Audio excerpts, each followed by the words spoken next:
예, 할렐루야. 아멘. 오늘 주님께서 우리에게 주시는 말씀은 누가복음 9장 10절에서 17절 말씀으로 빈들인가라는 제목으로 말씀을 받겠습니다. 이 세상의 모든 공간은 다 이 양이 정해져 있어요. 그쵸? 네. 그래서 어떤 곳이든지 채워지면 어찌됐든 다른 건 더 집어넣을 수가 없습니다. 심지어 보이지 않고 실제적인 형체는 없지만 우리 마음도 공간이 있어요. 그래서 무언가가 가득 차면 그걸 비우기 전에 다른 걸 넣을 수가 없는 거예요. 우리의 생각도 공간이 있어요. 그래서 우리가 쉽게 말하면 너무 생각을 많이 하면 뭐라고 얘기해요? 머리가 어떻게 할 것 같다? 터져버릴 것 같다. 이런 표현을 하는 거예요. 이 터진다는 얘기가 뭐예요? 분명히 제한된 어떤 공간을 의식하고 하는 얘기입니다. 그렇기 때문에 무언가를 채우려면 어떻게 해야 된다? 비워요. 예. 이미 그 공간에 그 공간이 있으면 그나마 다행인데 공간이 없으면 어떻게 된다? 비워야 채울 수 있다.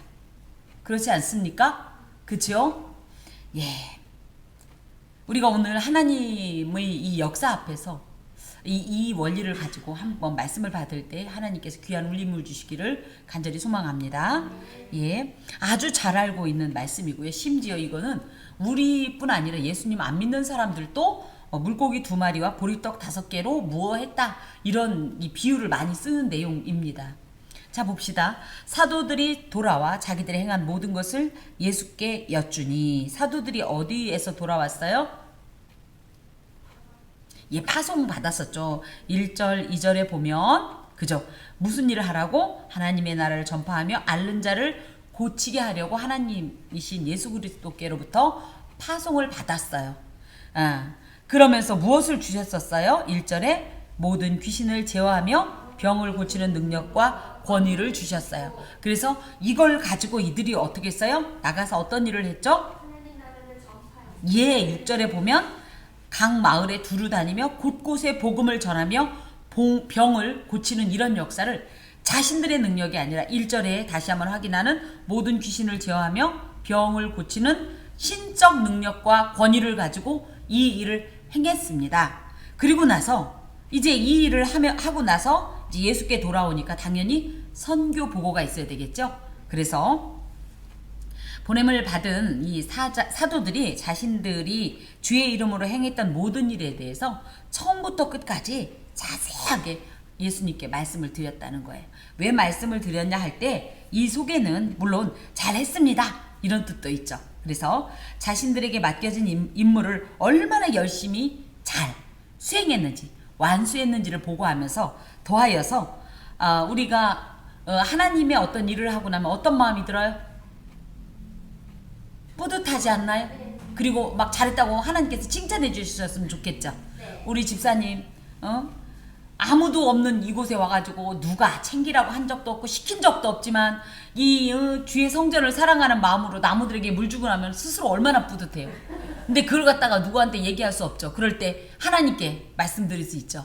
예, 저도 어린 시절에 이제 아까 점심 때 이제 천막교회 얘기가 나왔는데 그 천막교회가 지나가고 나서 아주 허술하지만 이제 생각하면 정말 허술했죠. 벽돌 한 장으로 쌓은 그렇게 해서 만들어진 그런 공간이 있었는데 교회에 가서 걸레질만 해도 왜 이렇게 내가 스스로 대견하고 뿌듯한지.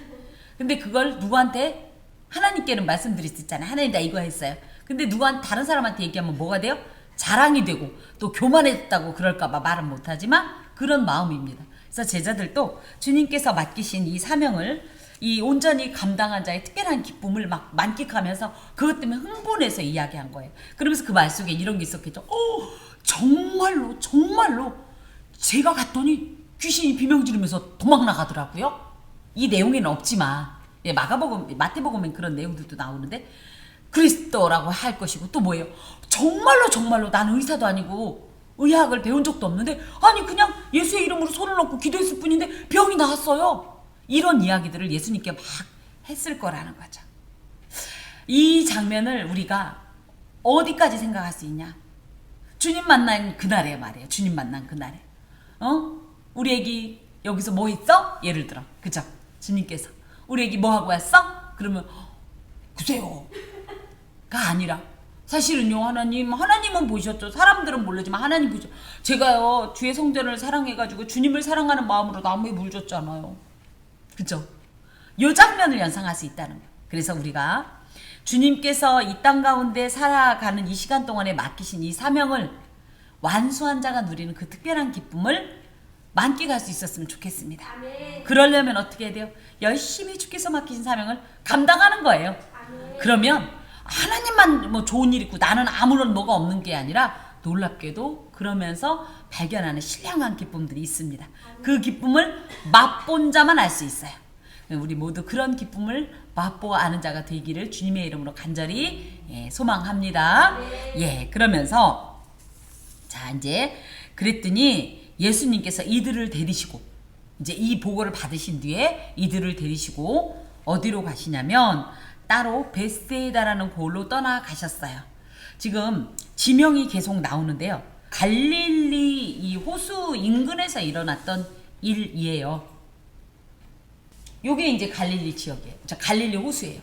이게 이제 그 입체적으로 만들어낸 그 곳인데 지금 보면 지금 예수님께서 하셨던 모든 사역들이 다 요 인근에서 지금 일어났죠. 예를 들어 저번에 거라사 광인들의 이야기, 돼지떼가 이 바다로 들어가서 몰살했던 얘기도 여기 나오고, 그쵸? 또 풍랑을 잠잠케 하신 얘기, 그죠? 또 뭐가 있습니까?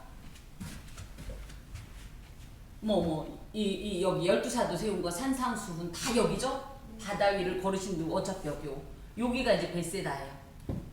이렇게 해서 요 아래쪽으로 이렇게 내려가는 요렇게 해서 이제 나중에 연회가 연결된다고 그랬죠? 여기가 베세다예요. 지금 가버나움이 예수님의 주된 사역지였고요. 요게 다 가버나움 인근 도시입니다. 게네사렛 뭐 다 요 막달라 그 7 귀신 들렸던 여자 얘기 여기 막달라, 예, 디베라 뭐 하여튼 요쪽이 다 그런 곳인데 여기가 지금 베세다. 이해가 가시죠? 네. 그래서 뭐 건너갔다 오니까 대단한 걸 간 건 아니에요. 거기에서 이렇게 하나님의 사역을 예수님께서 행하셨습니다. 자, 떠나가셨어요. 그러니까 원래 이때는 어떤 목적이었을 것 같아요? 쉬러? 내지는 자, 제자들을 데리시고 따로라는 표현 가운데는 제자들에게 아주 집중 교육을 시킬 어떤 의도였을 거예요. 우리 항존지 교육처럼 데려다가 아주 그냥 살벌하게 그냥. 왜냐하면요, 예수님은 곧 떠날 때가 가까워 왔어요. 지금. 그렇기 때문에 어떻게 해요? 이 예수님의 사역을 계승할 자를 제대로 지금 성숙시키고 훈련을 시켜야 이 땅에서의 사명이 어떻게 보면 완수가 되고 계승이 됩니다. 근데 아직 제자들은 뭐예요? 이제 신생아처럼 첫 발을 띈 상태인 거예요. 이제 와서 귀신들이 도망가고요, 병이 났더라고요. 세상에 만상에나 막 지금 이러고 있는 거예요. 이렇게 아직 어린 제자들에게 무엇을 맡깁니까? 예수님께서 이들에게 다시 그야말로 빡세게 집중교육 시키려고 데리고 갔는데 11절에 무리가 알고 따라왔거늘. 이 사람들은 왜 따라다닐까요? 뭔가를 얻으려고. 그래서 실제로 진짜 예수님께서 니들 떡 먹고 싶어서 왔지? 이런 내용 나중에 말씀하시잖아요. 그래서 예전부터 하여튼 구경하는 건 대단한 어떤 그죠? 재미이기도 하고, 그래서 구경하러 왔을까도 있겠고, 또 한편으로는 그래도 이 중에서는 예수님을 자신들의 어떤 인격적인 이 만남을 갖는 신으로서 영접하고 또 따라왔을 수도 있어요. 그리고 나중에 보면 이 무리들이 이 목자를 잃은 양과 같이, 목자가 없는 양과 같이 누구를 신뢰하고 누구를 신앙하면서 누구를 의지해야 될지 모르는 이런 정신적이고 영적인 부재 상태였다라는 것을 또 반증하기도 합니다. 그래서 이쪽으로 가면 은혜가 있을까, 저쪽으로 가면 은혜가 됐을까 이러면서 쫓아다니는 그런 모습이에요. 근데 그런 의미에서 이들이 이렇게 예수님을 따라왔다는 건 이제 지대로 길을 잡았다라는 것을 우리가 알 수가 있지요. 그런데 여기에서 예수님께서 그러면 어떻게 되냐, 예수님께서 어떻게 하는 게 일반적이냐면 예수님께서 그들을 돌려보낼 수도 있겠죠. 야, 제자들하고 따로 지금 내가 할 말인데 눈치 없이 끼어들어, 이럴 수도 있겠고, 또 뭡니까, 야, 한 줄로 쫙 서, 뭐 이런 걸 할 수도 있겠지만 여기에 독특한 용어가 나오는데 바로 그들을 영접했다라는 표현이에요. 이 영접했다라는 표현은요, 뭐예요? 이 팔을 벌려서 그들을 마치 품듯이 받아들여줬다는 뜻을 갖고 있어요. 이 영접이라는 표현이 원래 통념적으로 누군가를 따른다. 제가 당신을 따르겠습니다. 그럼 뭐예요? 따르는 사람이 그저 따를 자의 아래에 위치해 있는 거예요. 이걸 종속관계라고 하는데요. 일반적으로는 누군가를 따른다고 하면 이런 종속적이고 또 억압된 뭐예요? 위에서 명령을 내리면 아래에서는 그걸 따라해야 되는 이런 관계가 형성되기 마련인데도 예수님께서는 그런 관계로서 이들을 맞은 게 아니에요. 아싸 똘마니들 많아지고 이런 게 아니에요. 그들의 이 심중에 있는 그 결핍감, 그 갈급함, 그 영적 양식에 대한 주림, 그리고 무엇보다도 마음을 둘 곳 없는 방황하는 영혼에 대한 깊은 공감이 있었기 때문에 그 마음으로 예수님께서는 그들을 다 받아주신 거예요. 그리고 나서 뭐 해요? 그들에게 하나님 나라의 일을 이야기하시며, 예수님은 자나깨나 무슨 일? 하나님 나라의 일. 이것이 주님의 아주 중요한 이 사역의 초점이었기 때문이에요. 다정스럽게 하나님의 이야기를 말씀해 주시기도 하고, 또 뭐 했어요? 이 중에서도 또 병 고칠 자들, 그러니까 아파서 따라온 사람도 있죠. 근데 이미 그런 이적들을 직간접적으로 체험했기 때문에 이들에겐 기대감이 있었던 거예요. 그 기대감을 예수님께서는 절대 외면하지 않으시는 거예요. 그래서 예수님께 기대감을 가지고 나온 자마다 절대 빈손으로 돌아가지 않아요. 제가 저번에도 그랬을 거예요. 예배 드릴 때 그냥 오지 마라. 오늘은 하나님 앞에 나 이런 은혜를 받고 싶다. 이런 위로를 얻고 싶다. 이런 기대감을 가지고 나오세요. 그러고 한번 하나님을 시험해 보세요. 하나님 그걸 해결해 주시나 안 해주시나, 채워 주시나 안 채워 주시나. 예, 실제로 이들은 그런 병 고침을 위해 또 영적인 주림을 인해 예수께 나왔을 때 이 모든 것을 충족받았다는 내용이 이곳에 있습니다. 예수님께서는요, 이렇게 당신을 따르는 자들을 기쁨으로 또 열린 마음으로 받아주시고 그들의 요구를 그들의 필요에 따라서 채워주시는 이런 모습을 통해서 하나님 나라를 보여주셨어요. 하나님 나라가 바로 이런 것이라는 거죠. 바로 이것이 하나님 나라를 이루어가는 예수님의 방식이었고, 이런 것을 통해서 이루 말할 수 없는, 측량할 수 없는 하나님의 은혜를 계속적으로 이들에게 교훈하시는 거예요. 이것이 바로 뭐다? 하나님의 마음이다. 이것이 바로 뭐다? 하나님의 나라다. 자, 그리고 이제 날이 저물어 가매. 그래서 이 날이 저물어 갔다라는 것은 뭐예요? 그동안 분위기가 좋았죠. 그쵸?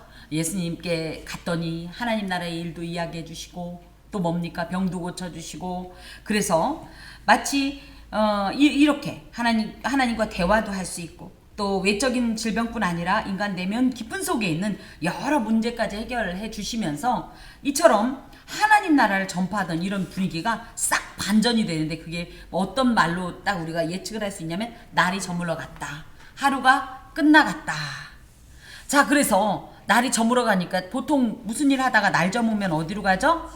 집으로 가야 되죠. 그래서 이제 12제자들이 집으로 가야 되는데 당장 또 집으로 갈 때 좀 걱정도 되는 게 기진하여, 이런 표현이 다른 복음서에 있는데 하루 종일 예수님 쫓아다니라고 밥도 굶고 그런 상태였단 말이죠. 그런 걱정에 12사도가 나와서 여짜오되 무리를 보내어 두루 마을과 촌으로 가서 유하며 먹을 것을 얻게 하소서, 이런 건의를 드립니다.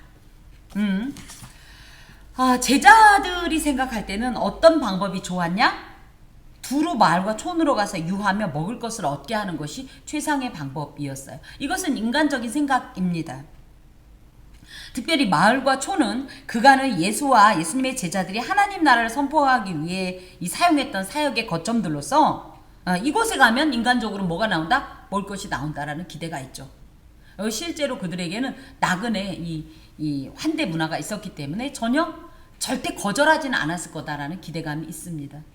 그러면서 이들이 문제라고 생각하는 얘기를 해요. 지금 현재 이들이 당면에는 문제가 뭐냐면 우리가 있는 여기는 빈들이니이다. 이들이 생각할 땐 빈들이고 날이 저문 게 지금 문제예요. 그리고 이들이 생각하는 해결책은 뭐예요? 두루 마을과 촌으로 가서 유하며 먹을 것을 얻는 게 해결책이에요. 특별히 이 빈들이란 말은 에레모토포라는 말로 우리 광야 아시죠? 예, 광야는 히브리어로 미드바르라고 말하는데요. 이 빈들 광야는요 사람이 살 수 없는 황량한 불모지라는 뜻이고요. 거기엔 당연히 전혀 먹을 것도 없고요, 마실 것도 없어요.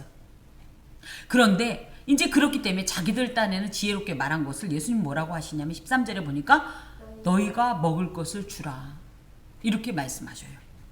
예수님은 왜 이런 대답을 하셨을까? 주실 수 있으니까.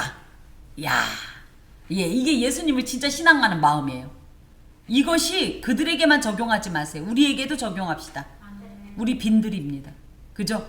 그런데 예수님께서 뭐래? 이 빈들에서 먹을 것을 주라라고 제자들에게 말씀하는 이 속에 뭐가 있다? 주실 수 있는 분이시기 때문에 그런 말씀하셨다. 그러므로 현재 우리가 어떤 상황이든지 예수님은 누구다? 주실 수 있는 분이다. 해결하실 수 있는 분이다. 문제를 뚫어낼 수 있는 분이다. 길을 열어내시는 분이다. 라는 사실을 확신하셔야 합니다. 자, 그러면서 이 예수님께서 굳이 너희가 먹을 것을 주라. 쉽게 말하면 뭐예요? 보내지 마라. 그냥 여기서 먹을 게 있으니까 보내지 마라? 위험하니까. 그 동네로 가기엔 위험하니까. 베세다가 광야였지만 그 옆으로 조금만 가면 마을이 형성되어 있어요. 가버나움 같은 경우는 아주 큰 도시는 아니어도 제법 이 상업과 무역들이 있었던 이런 인구들이 이제 좀 존재했던 그런 곳입니다. 왜 그랬을까 할 때에 어찌됐든 이곳에서 예수님께서는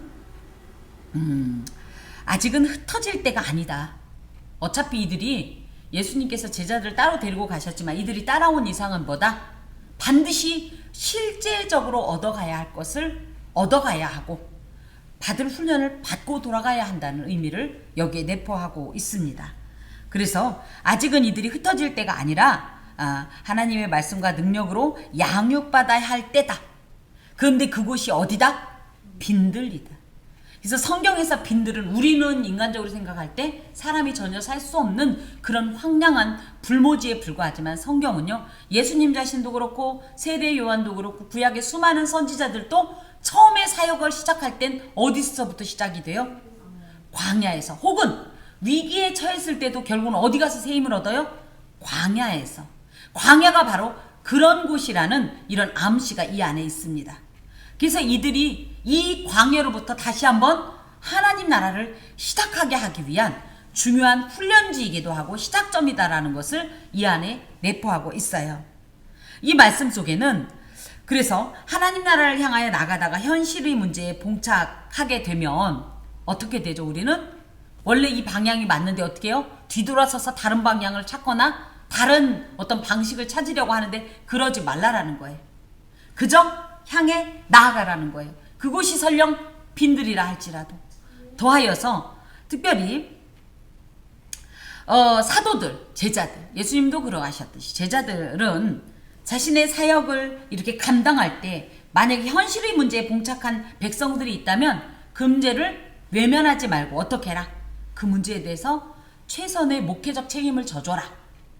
이런 모범을 또 예수님께서 주시느라 너희가 먹을 것을 주라라는 말씀을 하시는 거예요.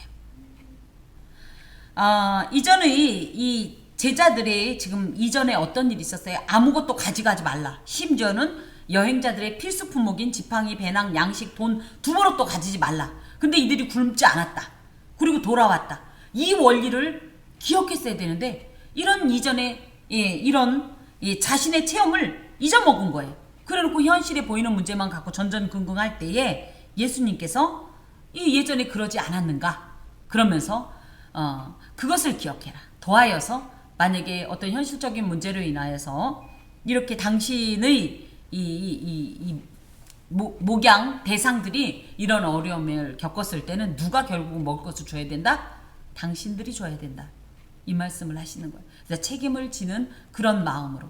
실제적으로 목회를 하다 보면 목회자 개인의 문제도 물론 있지만 대부분이 성도들의 문제로 인하여서 목회자들이 눈물을 흘리고 가슴을 치고 무릎을 꿇는 이런 자세가 뭐 마음이 좋아서 착해서가 아닙니다. 바로 이런 부분이에요. 하나님께서 맡기신 양떼를 향한 책임감 때문에 그렇습니다. 그런 것들을 주님께서 지금 교훈하십니다. 더하여서 이 말에는요. 생명의 양식인 예수 위에 세상의 그 어떤 것으로도 채워지지 않으니 이곳에서 무엇으로? 생명의 양식으로 이들을 채워줘라. 세상에서 살면서 교회에 오면 뭔가 다 해결된 것 같은 그런 기분을 느낄 때가 있죠. 실제로 그렇기도 하고, 그게 뭡니까? 생명의 양식 때문이에요. 또 은혜의 생수 때문이에요. 그래서 해가를 얻고 양식을 얻으면 어떤 이 결과가 나와요? 힘이 나요. 힘이 나. 그래서 교회 올 땐 축 처져서 와도 이 생명의 양식을 취하고 생수를 시원함을 얻으면 힘이 나고 기력이 회생되면서 방금 전에 그 문제를 다른 관점으로 바라보게 돼요. 그리고 그 문제 때문에 아까는 눌렸는데 이제 그 문제를 지배하면서 다스리면서 예수의 이름으로 그 문제 앞에 행할 수 있는 어떤 힘이 생깁니다. 지금 이런 얘기들이 바로 너희가 먹을 것을 주라 라는 말씀 속에 포함되어 있습니다. 그래서 바로 제자들의 사명은 무엇이다? 하나님 나라의 이 영적 굶주린 백성, 영적으로 굶주린 백성들에게 하나님의 말씀을 공급하는 존재로서 책임감을 가지고 거기다 대고 특히 뭐예요? 네가 먼저 체험했다. 그 체험을 기억하면서 상기하면서 그 사역을 감당해라. 지금 이 말씀입니다. 그래서 아까 이제 여러분께서 그랬죠. 쉬실 수 있는 분이니까 라는 표현 가운데는 하나님께서는 우리의 한계를 초월하시고요. 그런 분께서 너희들이 먹을 걸 줘라. 그럼 무엇으로? 이게 아니라 그 말 속에 무슨 뜻이 담겨 있다? 내가 주겠다. 그러니 너희는 전달해라. 이런 뜻을 가지고 있습니다. 그랬더니 여짜오되 이 말씀을 들었으면 제자들이 이미 기존에 체험이 있었기 때문에 그렇군요. 주여 그럼 저희가 무엇을 하오리까? 이렇게 나왔으면 좋았을 텐데 여짜오되 우리에게 떡 5개와 물고기 2마리밖에 없으니 이 모든 사람을 위하여 먹을 것을 찾지 아니하고서는 할 수 없사옵나이다 하니. 그래서 뭐예요? 계속 없대. 보니까 봐요. 물고기 떡 5개와 물고기 2마리밖에 없대. 아무것도 없을 수도 있는데 이게 있는 게 어딘가가 아니라 없대요. 물론 이들 눈에 볼 때 2만 명이 넘는 사람들 앞에 겨우 물고기 2마리하고 보리떡 5개는 없다라는 표현도 정말 그저 어이가 없지만 이것이 누구 앞에 있을 땐 예수 앞에 있을 땐 이야기가 다른데 이들은 자꾸 없는 걸 보는 거예요. 성경에서 이렇게 우리가 많이 경험하는 게 이 하나님 눈에 있는 것을 보이는데 우리는 자꾸 이거 갖고 없대. 없어졌대. 아무것도 없대. 이런 얘기를 한단 말이에요. 그러면서 할 수 없다라는 이런 최종적인 표현을 합니다. 이 안에는 예수님이 누구라? 하나님이라는 거를 지금 또 까먹은 거고요. 또 한 가지는 맞습니다. 이 표현이 한편으로는. 왜? 사람은 누구도 이들의 영적인 주림을, 가람을 채울 수 없는 그런 존재이긴 해요. 하지만 어찌됐든 여기서 예수님께서 지금 의도하는 것은 내가 너희들과 함께 있지 않니? 그것을 기억해라 라는 말인데 제자들은 여전히 그걸 눈치채지 못하고 있습니다. 자, 왜 그런 말을 했느냐 했더니 여기에 나오는 거예요. 이는 남자가 한 5,000명 되밀어라. 성경이 굉장히 오래된 이 문서입니다. 그러다 보니까 고대의 인간의 어떤 인구를 세던 이 방식을 취하고 있어요. 그래서 5,000명이라도 만만치 않은데 이 5,000명이라는 것은 남자, 장정의 수만이기 때문에 적어도 4배 이상이 아닐까 해서 2만에서 2만 5천 명 정도가 있을 거다. 그러니 이들이 생각해봐도 그들에 비해서 떡 5개와 물고기 2마리 정도로는 없는 것도 아닌 거다라는 말이 맞습니다. 근데 예수님께서 뭘 하시냐면 그래? 내가 계산을 잘못했네. 내가 좀 수학이 딸려서. 이게 아니죠. 예수님께서는 일을 항상 크게 쳐요. 뭐라고 그러냐면 때를 지어 한 50명씩 앉혀라. 한 50명 앉혀라. 이렇게 말씀을 하셔요. 이 때를 지어라는 말은요. 마가복음 6장 39절에도 나오는데 심포시아라는 말로요. 심포지엄의 어원이 됩니다. 심포지엄은 뭐냐면 여럿이 이렇게 모여가지고 그죠? 이런저런 것들을 막 나누면서 근데 이게 이제 잔치나 파티하고 관계가 되면 무리가 함께 모여서 즐기는 어떤 파티를 열으라는 뜻을 갖고 있어요. 이 세상에 말이 돼요? 떡 5개 하고 물고기 2마리 갖고 지금 2만 5천 명이 파티를 벌이고 있는 거예요. 50명씩 앉아서. 정말 어이가 없죠? 네. 자, 그러면서 여기에 앉히라. 그죠? 앉히라. 이 말은 앉는다는 게 우리처럼 이렇게 앉는 게 아니에요. 뭐 하라? 밥 먹을 준비해라 이런 뜻이에요. 우리나라 밥 먹을 준비는 어떻게 하죠? 상에 앉죠. 이스라엘 밥 먹을 준비는 어떻게 하죠? 예, 누라 밥 먹을 준비해라 지금 이겁니다. 예, 말이 그렇지 이런 말씀을 했을 때 제자들이 얼마나 어이가 없었을까요? 그죠? 그 수많은 사람 앞에 물고기 2마리하고 보리떡 5개 매끔 들고 자 파티하자 다 밥 먹을 준비해라 50명씩 다 지금 파티 준비하고 저기 이렇게 앉아서 이제 누워라 지금 이렇게까지 한 거예요. 자 그럴 때 예수님께서 아주 결정적인 행동을 하십니다. 그것은 무엇이냐면 떡 5개와 물고기 2마리를 취하시고 그걸 갖고 뭘 하셔요? 하늘을 우러러 축사하시고. 그래서 이게 이 땅에서의 원리로는 절대 불가하지만 하늘의 원리로는 가능한 거예요. 만나가 그렇습니다. 하나님이 하늘의 창을 여신들 가능하냐? 우리는 불가능하죠. 하나님께는 가능해요. 이 땅에 수많은 그런 일들이 있고 우리가 그런 일들을 엄청나게 체험했는데 중요한 건 뭐예요? 우린 자꾸 잊어먹어서 그런 거예요. 어머 그때 그 사람들은 좋았겠다. 진짜 그겁니다. 그런데 사실은 우리에게도 이런 역사는 분명히 일어납니다. 이미 일어났었고 지금도 일어날 것이고 예 그렇습니다. 특별히 여기에 하나님 앞에서 이렇게 축사했다라는 것은 주술적 행위 그러니까 오 그러면서 마술처럼 비둘기 한 마리 넣었더니 3마리 막 날라오고 이런 차원이 아니에요. 이것은 하나님께서 베풀어 주실 아름다운 식탁 공동체를 미리 보고 예수님께서 이것으로 인해서 그러니까 앞으로 뭐예요? 하나님께서 주셔서 이 오병이어로 이 수많은 사람을 먹을 것을 미리 아시고 그러니까 하나님 이것으로 물고기에게 물고기 2마리죠. 그럼 몇 마리씩 줘야 되겠어? 하여튼 3만 마리로 튀겨주시고 이런 뜻이 아니란 얘기예요. 뭐예요? 그렇게 하실 것을 미리 아셨기 때문에 그것에 대해서 감사하다는 거예요. 우리가 응답 받아야 감사하는 게 아니라 뭐예요? 진짜 믿음은 뭐예요? 응답하실 것을 미리 보고 감사하는 거예요. 예수님의 지금 축사가 그런 내용입니다.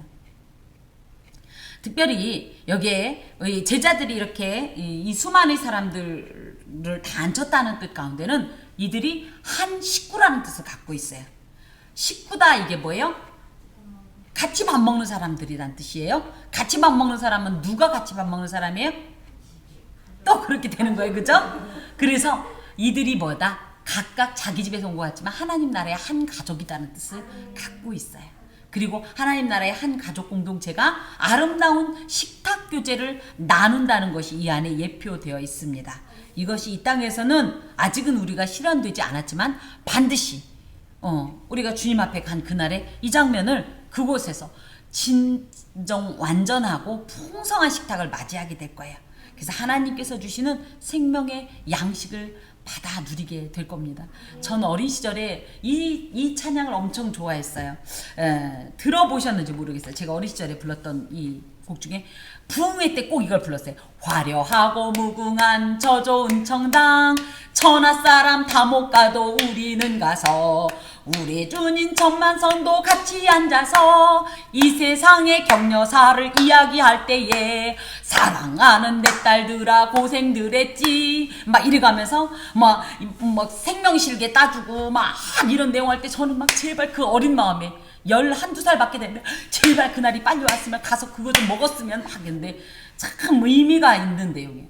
이 세상에서 이렇게 살아온 얘기를 할 때 뭐 눈물도 흘리겠죠? 나 너무 힘들었어요. 막 이런 얘기도 할 수 있겠죠? 그랬더니 우리 주님께서 어떻게 어휴 내 새끼들 고생 많았다. 그래가면서 뭐예요? 눈물을 씻어주시고 생명실과를 따서 먹이면서 생명수를 마시게 하면서 그 내용이 너무너무 꿈에 겨웠었는데 이런 지금 이 내용에 마치 그런 공동체들을 연상할 수 있는 그런 장면이 묘사되고 예수님께서는 이미 그걸 보시고 그 모든 것에 대해서 감사하는 기도를 드렸다는 거죠. 그러고 나서 축사하시고 만 게 아니라 뭐예요? 떼어가 굉장히 중요해요. 떼어가 뭐예요? 떼어가 이렇게 많아서 떼준 게 아니라 만큼인데 떼는 믿음이에요. 떼는 믿음. 얼마나 어이없어요? 그죠? 보리떡이 이따만 해요? 누구 말 맞다나 보리떡이 막 이게 오병이어를 부정하는 누구는 그렇게 얘기해. 보리떡 한 덩어리가 집채만 하고, 이게 말도 안 되는 소리죠. 보리떡 해봤자 오늘 저도 쑥개떡 잠깐 먹었는데 많아봤자 이만큼 아니에요? 그죠? 요거를 뗐다는 건 무슨 얘기냐면, 이 뗀다라는 표현 가운데는 아까 하나님 앞에 미리 보고 감사했던 그 내용이 실제로 이루어질 것을 확신하고 하는 행동이에요. 그래서 우리가 볼 땐 요만한 것 같지만 하나님 안에서 믿음으로 정말 떼는 그런 행동이 있어야 돼요. 아, 요거 갖고 뭐 하겠어? 걱정하지 마시고 하나님께서 주시면 감동대로 조금은 어이가 없는 것 같고 좀 무지막지한 것 같아도 떼어 들여보는 거예요. 떼어내보는 거예요. 그랬더니 어떤 일이 일어났느냐 하면 떼어 제자들에게 주어 무리에게 나누어 주게 하시니 먹고 다 배불렀더라. 이게 구약의 만나의 원리가 이곳에 지금 실제하는 겁니다. 만나의 원리를 생각한다면 첫 번째, 나날이 계속, 그래서 몇 년 동안 40년 동안 공급되었던 이 구약의 만나가 하늘로부터 이슬같이 내림과 마찬가지로 예수님의 식탁 공동체 안에는 뭐예요? 지속적인 공급이 있다는 거예요. 절대 부족하지 않다는 거예요. 절대 모자라지 않다는 거예요. 예, 지금 그것을 보여줍니다. 그러면 좀 이런 게 있어요. 예수님께서 이럴 분이라면 그 당시에 이스라엘이 우리나라 가난한 거하고는 비교가 안 되게 가난했거든요. 그러면 여러분 같으면 어떤 마음이 들어요? 이런 분이라고 그러면 그죠? 그죠? 또 웬만한 돌멩이 막 눈으로 한 번만 째려보면 막 갑자기 돌멩이가 이만해져가지고 그죠? 이 집 저 집에다 막 다 던져주고 막 담 밑에다 던져주고 막 이렇게 해서 아무도 배고픈 사람 없게 만들었지 않았을까? 저 같으면 그랬을 것 같은데 이게 누구의 방법이에요? 사탄이 그렇게 하라고 하죠. 근데 예수님 그때 거절하죠. 사실은 무엇이든지 사람이 지나치게 풍족하면 어떤 일이 있냐? 교만해져요. 또 뭐예요? 안일해져요. 감사가 없어져요. 그리고 또 뭐예요? 더 큰 걸 갖고 싶어요. 하나님 필요 없어요. 이게 적절한 결핍이 그래서 특히 신앙인에겐 필요합니다. 요즘 많이 울고 있는 우리 집사님 계신데 결핍이 없었으면 그런 눈물 없어요. 감사해야 돼요. 나중에 보면 이게 와우, 이게 내 영혼을 새롭게 했구나. 와, 이것 때문에 내가 하나님 안에서 컸다. 지대로 훈련받았다. 이걸 반드시 경험하게 될 겁니다. 많이 만약에 너무 넘쳤다 그러면 이 음식이 가벼워져요. 그죠? 말이지 보리떡이에요. 여기에는 그냥 떡이라고 돼 있지만 그 당시에 서민들이 먹었던 일상 음식이 보리떡이, 우리나라로 말하면 깡보리로 만든 주먹밥 같은 거예요. 너무 처음에는 이것도 너무 맛있었겠죠. 근데 너무 많으면 어떻게 될까요? 아우 보기만 해도. 그래서 만나보고 그렇게 얘기하잖아요. 예. 그리고 또 어떻게 생각할까요? 이제 생각하니까 오늘 시간 없어서 못 온 우리 옆집 개똥이 엄마 갖다 줘야 되겠고. 그죠? 철수 아빠도 좀 하나 줄까? 아니야 우리 누구 아니야 내일 먹을 거 막 이럴 수 있었겠죠. 그랬기 때문에 이런 것들을 하나님 예수님께서 적절히 제한하느라고 그저 딱 만나의 원리처럼 덜하지도 더하지도 않게 이렇게 역사를 내리셨고요. 무엇보다도 모두에게 각자의 필요에 따라서 골고루 채워지도록 하셨습니다. 그런데 다 배불렀다는 건 예수님 앞에 나오면 누구도 배고프지 않다는 거예요. 아멘. 우리 집사님 중에 가끔 집사님 저 목사님 저 오늘 너무 배불러요 라는 표현을 들을 때 제가 너무 행복한 것은 하나님의 원리를 감히 이행해 드렸다라는 너무 큰 기쁨이 있습니다. 무엇보다 이 말에는 예수님께서는 어떤 마음, 어떤 형편, 어떤 상황, 어떤 인격적 필요도 반드시 채워주시는 분이다 라는 것을 이곳에 상징하고 있어요. 그리고 또 이 안에는요, 이 제자들에게 이렇게 떼어서 제자들에게 주었더니 이 제자들이 무리에게 나누어졌죠. 이게 놀라운 사역의 원리입니다. 예수님께서는 뭐예요? 생명의 양식을 당신께서 떼어서 제자들에게 주니까 이 제자들은 그것을 나누어서 누구에게? 주의 백성들에게 전파하는 이런 어떤 사역의 예표가 또 이 안에 있습니다. 그리고 나서 그 남은 조각을 12바구니에 거두니라. 다 배불렀죠? 그러니까 어떻게, 우리도 그렇잖아요. 너무 배불르면 다음에 그 음식 먹고 싶어요? 안 먹고 싶어요? 챙기고 싶어요? 안 챙기고 싶어요? 그쵸? 그런데 예수님께서는 이걸 챙기게 하셨고, 그래서 그 제자들이 그 조각을 다 담았더니 12바구니다. 이 안에는 하나님의 은총에 대해서 결코 값싸게 여기지 말라는 거예요. 너무 흔하면 사람들은요 정말 교만해지고 아까 얘기했던 대로 그 가치를 외면합니다. 잊어먹습니다. 그래서 하나님께서 예수 그리스도를 통해 주신 은총을 결코 값싸게 여기지 말라라는 귀한 교훈도 함께 포함합니다. 자, 제자들이 문제가 생겼을 때 그들이 제안했던 것은 마을과 촌이에요. 이곳은 어떻게 해서든지 식량을 구할 수 있는 장소입니다. 그에 반해서 예수님께서 식량을 나눠주라고 하셨던 곳은 빈들입니다. 빈들은 소망을 둘 만한 그 어떤 것도 없고 당연히 식량은 구할 수가 없는 장소예요. 그런데도 예수님께서 왜 무리들을 이곳에 머물게 하셨을까? 아까 말씀드렸어요. 인간은 이 세상은 반드시 어떤 공간엔 제한이 있다. 그렇죠? 그것에 무엇이라도 조금만 남아있으면 우리가 과연 이 조금 있는 것을 기꺼이 버리고 그러니까 실체이긴 하지만 보이지 않는 그것을 드릴 수 있을까요? 무슨 얘기냐? 제가 돈이 좀 어느 정도 쓸만해요. 있어요. 쓸 만큼 있어요. 그러면 이 돈을 의지하기가 쉽지 보이지 않는 하나님을 의지하기가 쉽습니까? 그럴 것 같아요? 그래서 역설적으로 부자가 천국 들어가기 어렵다는 얘기가 진짜 부자가 천국을 못 들어간다는 얘기가 아니라 부자는 그만큼 의지할 만한 게 있는 거예요. 등골이 있는 거예요. 기대할 만한 게 있는 거예요. 아유 안 되면 이렇게 하지. 그런데 예수님께서 사역하시는 장소는 어디예요? 빈들이에요. 무슨 얘기예요? 아무것도 의지할 것도 없고 어떤 소망도 없는 그곳에서부터 주님의 나라는 분명하게 보이고 더 뚜렷하게 역사한다는 거예요. 그래서 오히려 우리에겐 빈들을 요구하십니다. 우리의 심령이 빈들이 돼야 정말 누구 지푸라기 하나 잡을 수 없는 상황이 돼야 누구 이름을 불러도 도와주러 올 사람이 없는 그 상황이 돼야 그때부터 뭘 하냐? 오로지 하나님 앞에 올인하면서 주의 이름을 부르게 돼 있어요. 그렇기 때문에 빈들에서 이런 사역을 베풀어 주신 겁니다. 혹시 지금 내가 빈들입니까? 그렇다면 감사하십시오. 이곳이 바로 예수님의 사역지입니다. 이곳이 바로 예수님을 만날 수 있는 응답의 자리고요. 이곳이 바로 누릴 수 있는 예수님의 은혜의 자리라는 사실입니다.